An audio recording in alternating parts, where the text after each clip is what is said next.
This happened in the fall of 2005 in a small town in the northwestern United States. The Quiet Corner Motel stood on a deserted highway surrounded by dense forest. It was popular with truck drivers and tourists, but had one strange feature. Over the past 10 years. Several people had disappeared without a trace. No one could explain where they had gone, but rumors spoke of some evil spirit living in the motel.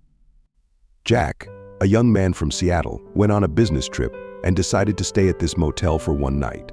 He had heard about the Quiet Corner many times, but always thought those stories were just urban legends.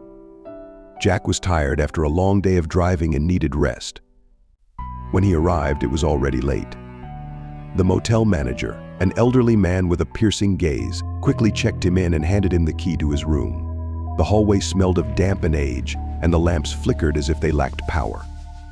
Jack's room was small and simple, with a bed, a nightstand, and an old TV. Jack quickly took a shower and went to bed. But as soon as he closed his eyes, he felt a strange unease. The room was too quiet, and the silence was pressing on him.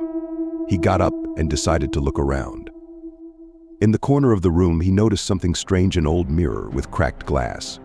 He approached it and saw that instead of his room, he saw another, much more well-maintained and new room in the reflection.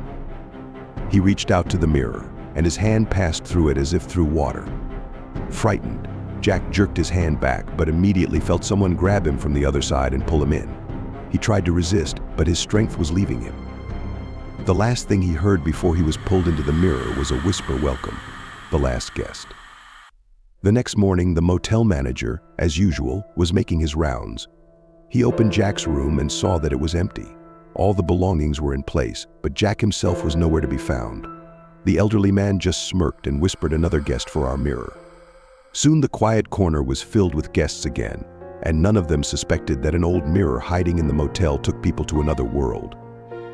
The motel continued to operate, and its owner knew that his business would prosper as long as there were those who sought rest on the road and were not afraid of rumors.